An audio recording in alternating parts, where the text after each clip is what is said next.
আসসালামু আলাইকুম everyone. So এখন আমরা মোটামুটি বেশ কিছু জিনিস শিখে নিয়েছি। তাই আমরা একটা ওভারভিউ ভিডিও দিব যে আমরা কি কি জিনিস এ পর্যন্ত শিখলাম।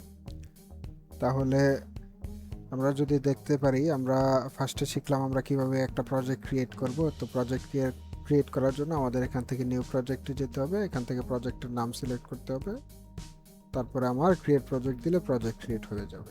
ওকে, তারপরে দ্বিতীয়ত আমরা প্রজেক্ট ক্রিয়েট করার পরে এরকম একটা ইন্টারফেস আসবে। এখানে বিভিন্ন ধরনের কম্পোনেন্ট রয়েছে, যেগুলোর মধ্যে আছে সিন আছে, তারপরে animator, package manager, game game view, hierarchy, inspector, lighting, তারপরে প্রজেক্ট প্রজেক্ট কনসোল।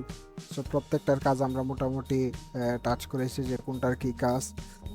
তারপরে আমরা এখান থেকে আরও শিখতে পারলাম ম্যাটেরিয়ালের কি কাজ থাকে, ম্যাটেরিয়াল কীভাবে কোনো একটা অবজেক্টের ডিজাইন পরিবর্তন করে।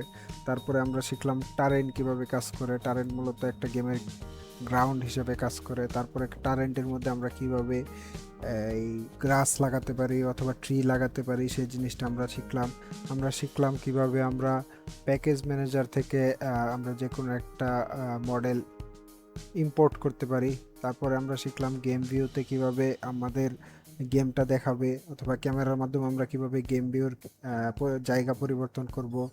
তারপরে আমরা শিখলাম কিভাবে আমরা লাইটিংয়ের মাধ্যমে গেমের কালার চেঞ্জ করব অথবা গেমের ওয়েদারের কালার চেঞ্জ করব। তারপরে শিখলাম গেম অবজেক্ট প্রিফেব কিভাবে কাজ করে। তারপরে আমরা শিখলাম যে প্রিফেবের ভিতরে আমরা অথবা গেম অবজেক্টের ভিতরে আমরা কিভাবে কম্পোনেন্ট অ্যাড করতে পারি, গ্র্যাভিটি কিভাবে কাজ করে প্রত্যেকটা গেম অবজেক্টে, অথবা ফিজিক্স কিভাবে প্রত্যেকটা গেম অবজেক্টে কাজ করে, এগুলো আমরা শিখতে পারলাম। তারপরে আমাদের আর কি কি শেখা হয়েছে, আমরা স্কাইয়ের ডিজাইন কিভাবে চেঞ্জ করা যায় সেগুলো শিখতে পারলাম। কিভাবে কোনো একটা 3D মডেল ইম্পোর্ট করা যায় সেগুলো আমরা শিখতে পারলাম। এছাড়াও আমরা কি কি শিখতে পারলাম, কিভাবে কোনো একটা মডেল ক্রিয়েট করা যায়, অর্থাৎ 3D মডেল অথবা 2D মডেল কিভাবে ক্রিয়েট করা যায়, প্রিফেব কিভাবে বানানো যায়। সো মোটামুটি আমাদের বেশ ভালো ধারণা হয়েছে আশা করি। পরবর্তীতে আমরা যে বিষয়টা নিয়ে আলোচনা করব সেটি হচ্ছে স্ক্রিপ্ট। স্ক্রিপ্ট হচ্ছে মূলত কোডিং পার্ট। এই পার্টটা আহামরি তেমন কঠিন না। আপনারা যদি বেসিক থেকে মোটামুটি একটু ডিটেলসে একটু কষ্ট করে শিখতে পারেন তাহলে স্ক্রিপ্টটা শেখা তেমন কঠিন কিছু না। স্ক্রিপ্টের মাধ্যমে আমরা অনেক কিছু, গেমের অনেক ফাংশন, তারপরে গেমের অনেক লজিক আমরা স্ক্রিপ্টের মাধ্যমে দিয়ে থাকি। সো স্ক্রিপ্ট শেখার ফলে আপনার গেমের ভিতরে আপনারা বিভিন্ন ধরনের লজিক নিজেরা ইমপ্লিমেন্ট করে দিতে পারবেন। সো আমরা পরবর্তীতে যে জিনিসটা শিখবো সেটা হচ্ছে স্ক্রিপ্ট।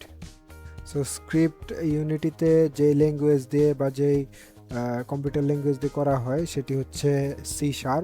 সো আমরা C#-এ কীভাবে কোডিং করে সেই বিষয়টা আমরা মোটামুটি লেভেলের শিখবো। আমাদের এত অ্যাডভান্স লেভেলে শিখতে হবে না, আমার ইউনিটির জন্য যতটুকু প্রয়োজন আমরা ততটুকুই শিখাবো। এর মধ্যে বিভিন্ন টপিক রয়েছে, যেমন ভেরিয়েবল, তারপর লুপ, তারপরে কন্ডিশন, এই বেসিক যে জিনিসগুলো আছে, ফাংশন কল, এই জিনিসগুলোই আমরা এখানে শিখবো।